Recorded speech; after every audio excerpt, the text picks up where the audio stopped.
Hello दोस्तों, मैं आपका दोस्त मनोज कुमार तिवारी। आज 8 अप्रैल है। आज 2 शिफ्ट का एग्ज़ाम हुआ जेई में। तो हम इस वीडियो में डिस्कस करेंगे पेपर एनालिसिस के बारे में कि पेपर कैसा था, दोनों शिफ्ट का पेपर, और दोनों शिफ्ट में क्या कट ऑफ होना चाहिए, दोनों शिफ्ट में क्या कट ऑफ जाना चाहिए कि आप आसानी से जेई मेंस का कट ऑफ क्लियर कर पाएँ और एडवांस के लिए क्वालिफाई कर पाएँ। तो सबसे पहले अगर हम बात करते हैं शिफ्ट 1 और शिफ्ट 2 के पेपर के बारे में, तो दोनों शिफ्ट में वही हुआ जो अभी तक होता आ रहा, मतलब जनवरी शिफ्ट से जो होता आ रहा वही चीज कि मैथ्स का पेपर आपका टफ आया। मैथ्स का पेपर टफ आ रहा है। टफ इस वजह से आ रहा है क्योंकि लेंदी है पेपर, आपका लेंदी होने की वजह से। फिजिक्स का जो पेपर था वो इन बिटवीन था। केमिस्ट्री का पेपर सबसे आसान था। केमिस्ट्री के क्वेश्चन बहुत आसान था। बहुत सारा क्वेश्चन जो था वो डायरेक्ट क्वेश्चन था दोनों शिफ्ट में।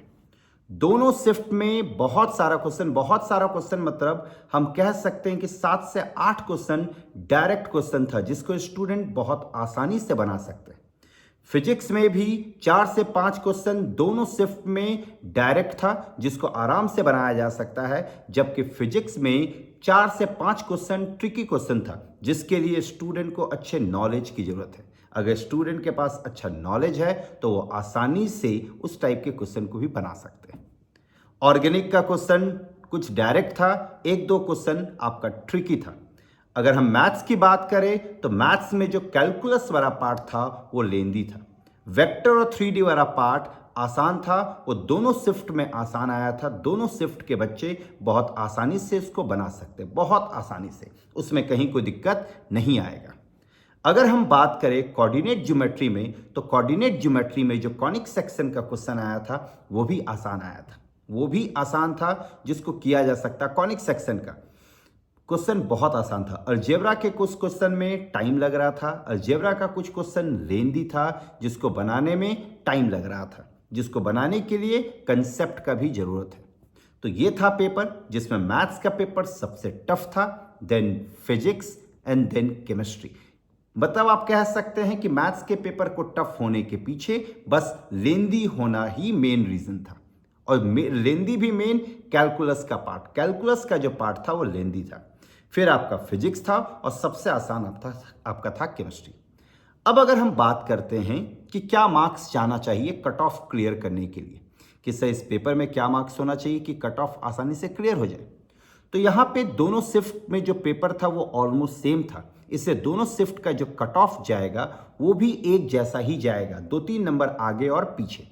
तो अगर हम बात करते हैं जनरल वालों की, जनरल वालों को क्या कट ऑफ चाहिए कि आसानी से वह कट ऑफ को क्लियर कर जाए, क्या मार्क्स चाहिए कि वह आसानी से कट ऑफ क्लियर कर जाए, तो जनरल वालों को जो मार्क्स चाहिए वो 91 से 96 चाहिए। अगर 91 से 96 आ रहा है तो वो आसानी से 8 अप्रैल शिफ्ट 1 और शिफ्ट 2 दोनों में वो कट ऑफ को पार कर जाएंगे और जेईई एडवांस के लिए क्वालिफाई कर जाएंगे।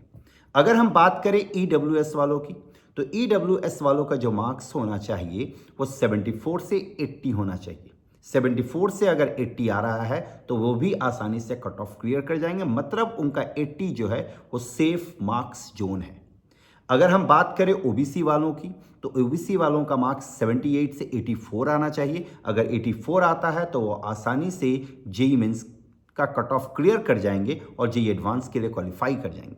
एसटी वालों को 50 से 55 मार्क्स चाहिए, और एससी वालों को 50 से 55 मार्क्स चाहिए, और एसटी वालों को 44 से 48। अगर 48 मार्क्स ले आते हैं तो आसानी से जेईई मेंस का कट ऑफ क्लियर कर जाएंगे और जेईई एडवांस में क्वालिफाई कर जाएंगे। अब सवाल ये उठता है कि सर 90 परसेंटाइल के लिए क्या मार्क्स चाहिए। तो देखिए, जब तक आपका 90 परसेंटाइल नहीं आता है आप जेईई मेंस क्वालिफाई नहीं कर पाएंगे, मतलब कट ऑफ क्लियर नहीं कर पाएंगे। इसलिए आपको कट ऑफ क्लियर करने के लिए आपको 90 परसेंटाइल लाना ही पड़ेगा। और 90 परसेंटाइल के लिए, और 90 परसेंटाइल में ऑलमोस्ट 99% चांस होता है कि वो कट ऑफ स्टूडेंट क्लियर कर जाता है। तो 90 परसेंटाइल का भी मार्क्स वही है जो जनरल वालों का हम बताएं 91 से 96। 91 से 96 अगर आपका आ रहा है तो आप 100% आप 90 परसेंटाइल क्रॉस कर जाएंगे।